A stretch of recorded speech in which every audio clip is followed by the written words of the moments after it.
On June 28, 1914, a Serbian nationalist and member of the Black Hand fatally shot the heir to the Austro-Hungarian Empire, Franz Ferdinand, and his beloved wife Sophie. Immediately following the assassination, Germany, France, and Russia mobilized their troops, with the rest of the European nations following suit due to their entanglement of secret alliances. A month later, Austria-Hungary used the assassination as justification to declare war on Serbia, and within a week, Russia, Belgium, France, Great Britain, and Serbia mobilized against Austria-Hungary and its ally, Germany. This assassination was the spark that ignited the powder keg and caused a domino chain of events to occur that led to the eruption of World War I.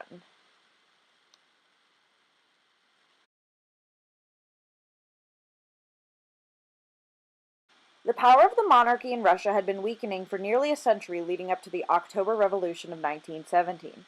This allowed Vladimir Lenin, with his charismatic personality and strong vision for Russia's future, to rise to prominence as the most powerful figure in Russia. On October 25, 1917, Lenin and his party, the Bolsheviks, launched a coup d'état of the Russian Provisional Government, which had been put in place after the February Revolution earlier that year. Immediately, Lenin's new government declared the Decree on Peace, which removed Russia from World War I, and the Decree on Land, which officially socialized all land in the country for redistribution to peasants. In 1922, Lenin established Russia as the USSR, the first official socialist state.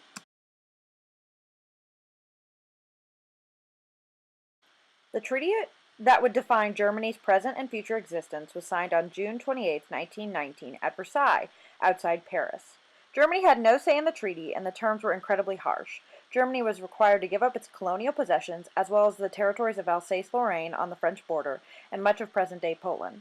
The German army was limited to 100,000 troops, and the navy to 15,000 men. Germany had to pay massive war reparations that would require half a century to fulfill. Finally, Germany was forced to publicly accept full responsibility for World War I.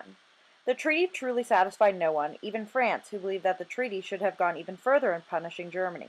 Ultimately, Hitler was able to take power in Germany due to the economic and social state created in Germany by the Treaty of Versailles.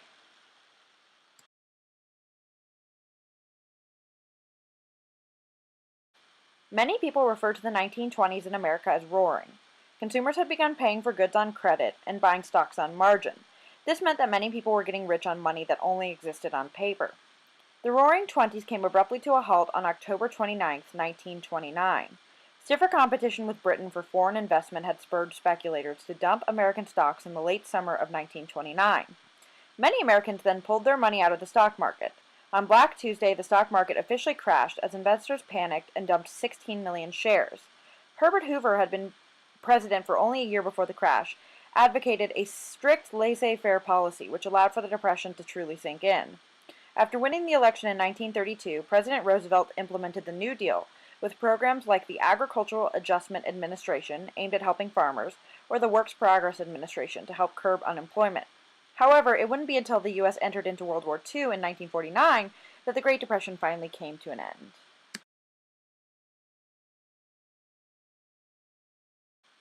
On December 7, 1941, hundreds of Japanese fighter planes led a devastating attack on Pearl Harbor. Almost 20 naval vessels were destroyed, including 8 enormous battleships, and the Japanese attack came as a profound shock to the United States. 2 days after the attack, Roosevelt broadcast his declaration of war, and America finally entered World War II more than 2 years after the conflict had originally started. 3 days later, Germany and Italy also declared war on the United States, and Congress reciprocated once again. The attack on Pearl Harbor thrust the United States out of its isolationism that it had adopted after World War II, and solidified the United States' place on the side of the Allied powers.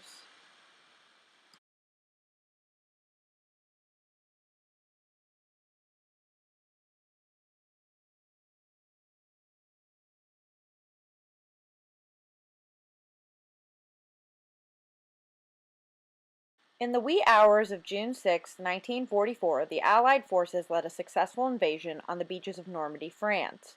Codenamed Operation Overlord, approximately 156,000 American, British, and Canadian forces landed on the 5 beaches of Normandy's heavily fortified coast. Prior to the invasion, the Allies led a large-scale deception campaign that misled the Germans about their intended target of invasion. The Allied troops were able to liberate France back from Nazi control.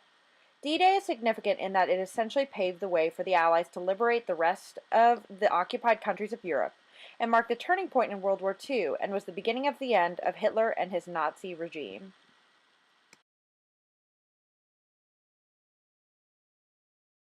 On July 16, 1945, the U.S. successfully tested the first atomic bomb.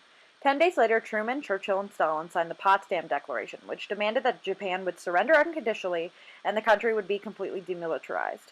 To achieve this, Truman knew that a massive ground invasion of Japan would be necessary and would result in large amounts of U.S. military and Japanese civilian casualties. He made the decision to drop the atomic bomb on the cities of Hiroshima and Nagasaki, believing that it would ultimately lead to fewer casualties. The first atomic bomb was dropped on Hiroshima on the morning of August 6, 1945. 3 days later, on August 9th, a second bomb was dropped on the city of Nagasaki. On August 15th, Emperor Hirohito announced that Japan would surrender in accordance with the Potsdam Declaration.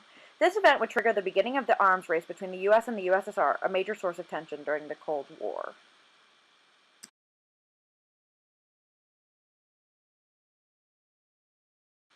In 1961, President Kennedy authorized the Bay of Pigs invasion to try to oust the communist-leaning leader of Cuba, Fidel Castro. The invasion was a complete failure, but its true cost wouldn't become apparent until a year later with the eruption of the Cuban Missile Crisis. Castro was outraged at the U.S. attempt to oust him and had turned to the USSR for support. Khrushchev was eager to have an ally so close to U.S. shores and thus eagerly welcomed Castro's friendship. In 1962, it was revealed that the USSR had installed several missiles in Cuba, only 100 miles from Florida. Kennedy ordered a U.S. naval blockade of Cuba and demanded that Khrushchev remove the missiles. He threatened to retaliate against Moscow if the Soviets launched missiles at the United States. For nearly 2 weeks, from October 14th to the 28th, the entire world stood on the brink of nuclear war. Finally, Khrushchev offered to remove the missiles if the U.S. ended the blockade and removed American missiles from Turkey.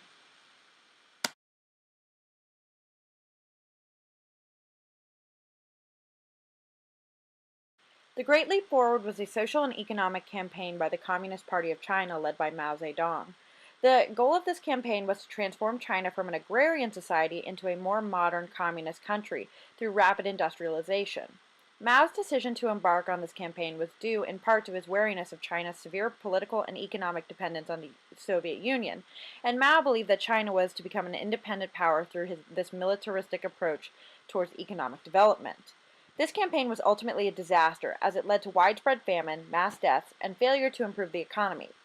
The failure of the Great Leap Forward led to the existence of factions between Chinese Communist Party leaders, and also led to Mao's launch of the Cultural Revolution in 1966.